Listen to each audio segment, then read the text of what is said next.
Here's an individual who says, although not eating much in the way of processed foods for many years, so I think this was after I did a video talking about processed foods.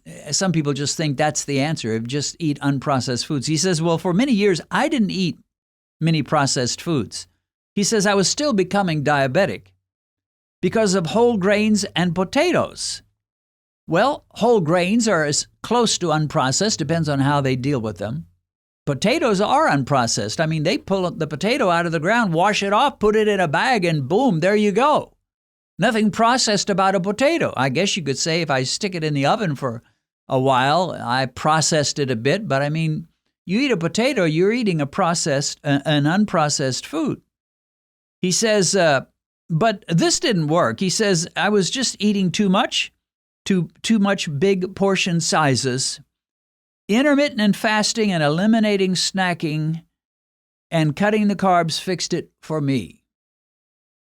So he was like, it wasn't enough just to say, I'll go for the unprocessed. I had to cut the carbs and do the time-restricted eating. He says, I threw out my large plates and now I use much smaller ones. Food portion sizes. Does that make a difference? And the answer is yeah, it sure does. And the reality is we eat too much. I mean, when I say we, I mean we as a world. We as Americans, Africans, many Asians these days, we just flat eat too much. Now, if you eat out at restaurants a lot, that's going to be part of your problem because they're going to serve you a big old portion size. They're going to give you a big plate. When I go to IHOP and I order an omelet, they give me much more than I should eat. And most of the time I don't. I used to eat something called a Colorado omelet, which is basically egg and a lot of different types of meat in there. Very filling. But it's such a monster-sized omelet. I couldn't possibly eat it. Sometimes Benedict and I would cut it in half. We'd each have half. But that's what restaurants do these days. They give you huge portions. I don't know why they do that. You would think, I guess it justifies them charging you more money, maybe. I don't know. But they do. They serve you whopping sizes. And it's not doing us any good. If you could go back to a couple of generations ago, back to the early 1900s, I guess that might be 3 or 4 generations, you would find people ate small portions. And that's one of the reasons there was just so little diabetes. That plus they didn't eat a lot of carbs and nobody had too much candies and sugary foods. Yeah, sugar was around back then, but they didn't eat much of it. Not like we do today. And most people were slim. And there just was hardly any diabetes. I heard one guy say most doctors could go their whole career and only see 2 or 3 cases of diabetes. And boy, that has sure changed. I wouldn't know the percent, but I'll bet you doctors are seeing diabetics come in every week. And every week there are new generations. Every day there's a new generation of diabetics that have been born, so to speak. In other words, they found out they're diabetic. That's why as long as YouTube allows me to be on YouTube, this channel will never be irrelevant. Because even if you figured it all out, you say, Dennis, I've watched hundreds of your videos. I know exactly what your message is. And you just kind of repeat yourself. And my answer would be, yeah, I plead guilty on that one. I do. That's the preacher in me. We preachers tend to repeat ourselves. But there'll always be a new generation of diabetics, as long as I'm around and longer, that are desperately needing to hear what I have to say. And I'm certainly not the only one. There are plenty of other diabetic YouTube channels that will help you and show you the right way to go. But there'll always be more people that need to hear the message. So he says, I threw out my large plates. I now use smaller ones. But he talks about how that he didn't really eat a lot of processed foods to begin with. And I kind of feel there's a danger these days of making the whole issue of metabolic health about processed versus unprocessed. We have fallen down at the altar and worshiped the unprocessed foods. If we have given people the idea that if you just eat whole food, it hardly matters what you eat. As long as it's natural. Pull a natural apple off of a natural tree. Pull a natural potato out of the natural ground. As long as it's natural, it's good for you. It'll do you good.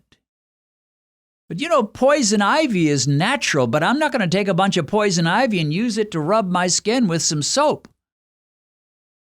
And if you've become diabetic and your body is overreacting to carbs and sugars, the last thing you need to do is eat a bunch of bananas and mangoes and apples and oranges. They're not as bad as the bananas, but apples and oranges still have too much fruit.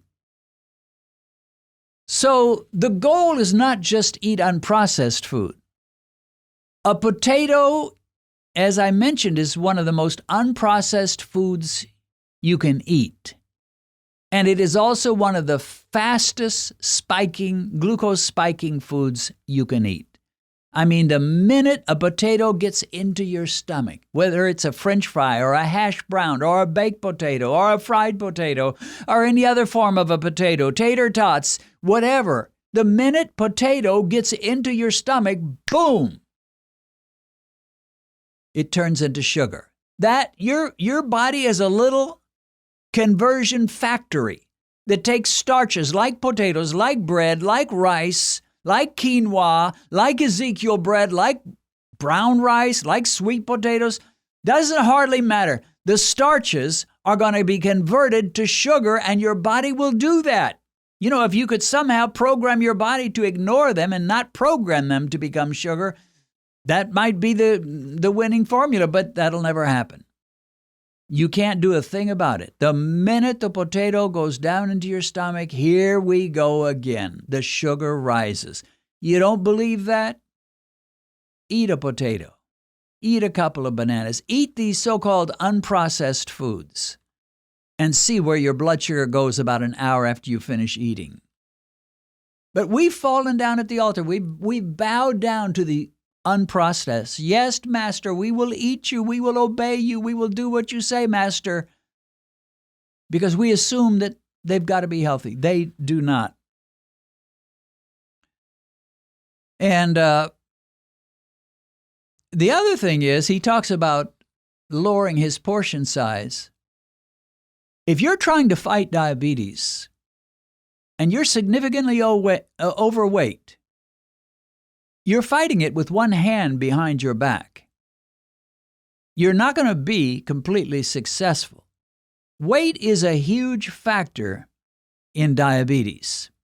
The good news is if you do keto or carnivore, basically any kind of a low carb, and sometimes even vegan will do this, you'll lose weight automatically because you've taken your whole diet and you've slashed a good third of what you used to eat, you can no longer eat. It'll take you a while to figure out how you can replace that. So if you've been eating a natural diet, whatever you like, as much as you like, everything you like, nothing is out of bounds, nothing is forbidden. If you take that kind of a standard diet and suddenly you do keto, you can bet you'll lose weight for at least 6 months, maybe a year. Part of it is the fact you're not provoking insulin because insulin affects weight, but part of it is you're just not eating as much as you'd used to. And as much as we low-carb people hate to admit it, there are vegans, the people that go vegan from a standard diet that lose weight. A lot of times we say, well, that shouldn't be. After all, they're still eating quite a few carbs. But they do. Some of them lose weight. Not all. Some of them do.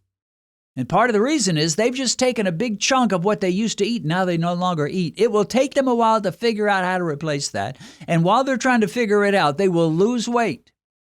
And if you go to some of the vegan books and you look at the reviews, you'll find a number of comments, a number of reviews, a number of people saying, I lost X amount of pounds. I lost 20 pounds doing the vegan diet. I lost 30 pounds doing the vegan diet. But for many of us, when you're navigating through your 50s, 60s, 70s, you can't eat the way you used to could. You're going to have to watch portion size. I know that's not a keto doctrine. The keto doctrine is eat all you want, just make sure it's low carb and all will be well. Make sure you're having those ketones and you're in the zone, and just eat as much as your little heart is content with.